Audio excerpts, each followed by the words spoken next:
We're talking a lot about where your programming is coming from and where your programming is being formed.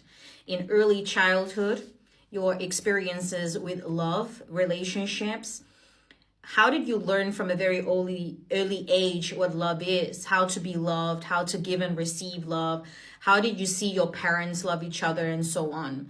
Because everything is being programmed from a very, very early age. A lot of you have experienced toxic relationships, okay?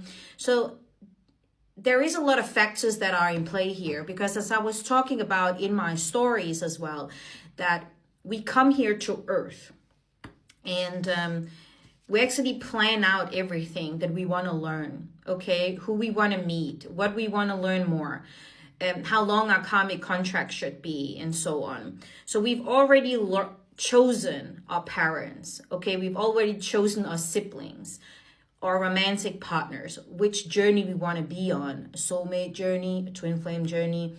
So everything is being talked about and planned with your soul family and your spirit team, okay?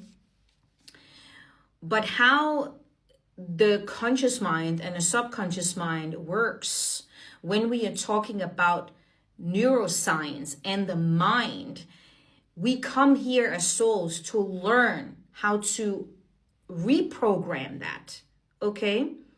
Because for generations, maybe your parents or your ancestors have been in a loop of karmic cycles of betrayal, have been in a loop of karmic cycles of breakups, of unhealthy relationships. Maybe you are the one to change that. Maybe you are that light worker and star seed to finally change it and make a stop to that program. That's why it's important to understand this stuff.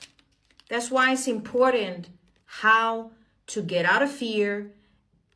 And it's also important to understand that your past, okay, that your experiences do not define who you want to become. You decide who you want to become.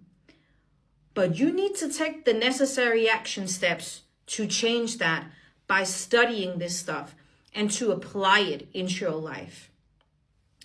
So how do you change fear? How do you change habits? How do you change a paradigm? You can change a paradigm by two ways, okay? One way is, for example, if the doctor comes and tell you that you have a deathly disease and you need to stop smoking, okay, that will be a shock